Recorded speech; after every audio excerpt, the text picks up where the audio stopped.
श्री रामानुज आचार्य जी ने एक मानचित्र बनाया। आज हम अगर उस मानचित्र को उल्टा करके देखेंगे तो हमें आज का वर्ल्ड मैप दिखेगा। और खास बात तो ये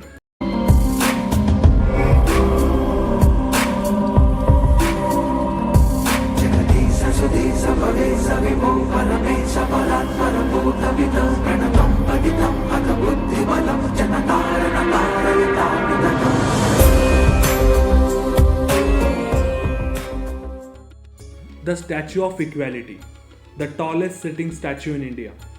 रामानुज आचार्य जी ने ही सबसे पहले समानता का संदेश दिया था, इसीलिए उनकी 216 फीट ऊंची इस प्रतिमा को स्टैच्यू ऑफ इक्वालिटी का नाम दिया गया है। उनके जन्म को 1000 साल पूरे हो गए, इसीलिए ये भव्य मंदिर बनाया गया है। ये मंदिर हैदराबाद से लगभग 30 किलोमीटर दूर है, जो कि हैदराबाद इंटरनेशनल एयरपोर्ट की तरफ है।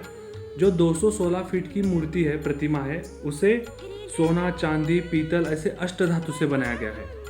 और जो कि दूसरी मूर्ति मंदिर के गर्भगृह में स्थापित है, वो रामानुज आचार्य जी के 120 कालों की यात्रा की याद में 120 किलो सोने से निर्मित की गई है। रामानुज आचार्य जी ने भक्ति मार्ग का प्रचार करते हुए संपूर्ण भारत की यात्रा की। इन्होंने भक्ति मार्ग के समर्थन में गीता और ब्रह्म सूत्र पे भाष्य लिखा। इस मंदिर की लागत 1000 करोड़ के आसपास है और ये मंदिर 45 एकर्स के लैंड में फैला हुआ है। तो कौन थे रामानुज आचार्य? तो रामानुज आचार्य का जन्म 1017 साल पहले तमिलनाडु में हुआ था। इन्होंने कई संस्कृत ग्रंथों की रचना की, उनमें से श्री भाष्य और वेदांत संग्रह उनके सबसे प्रसिद्ध ग्रंथ है। वो एक ऐसे संत थे जिन्होंने भक्ति, ज्ञान और वेदांत को जाति, ऊंच नीच ऐसे बंधनों से दूर रखने की बात की थी।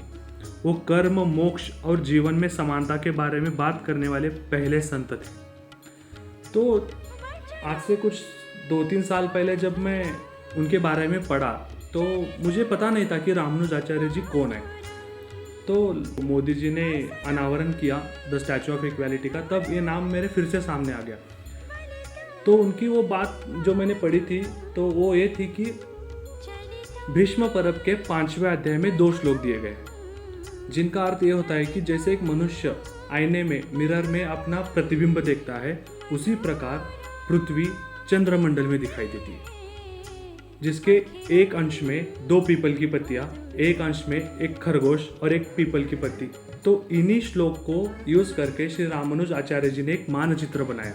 आज हम अगर उस मानचित्र को उल्टा करके देखेंगे तो हमें आज का वर्ल्ड मैप दिखेगा।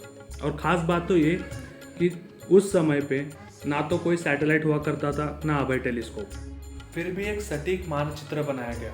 ये सोचने वाली बात है। और दूसरी बात ये थी कि आज का जो रंगनाथ स्वामी टेम्पल है, उस टेम्पल में जो सामने एक मूर्ति है गर्भगृह में, उसके पीछे एक शरीर है जो कि रामानुज आचार्य जी का है। उसको वैसे ही प्रिजर्व करके रखा हुआ है, कोई केमिकल्स यूज नहीं होते। उस शरीर को सिर्फ केसर, कपूर और चंदन का पेस्ट करके लगाया जाता है, वो भी 2 साल में एक बार। और वो शरीर वैसा ही है, ये भी सोचने वाली बात है। और इस श्री रामानुज आचार्य जी के भव्य मंदिर के सराउंडिंग में श्री हरि विष्णु जी को समर्पित उनके 108 अवतारों के 108 मंदिर है, जो कि बहुत ही सुंदर है।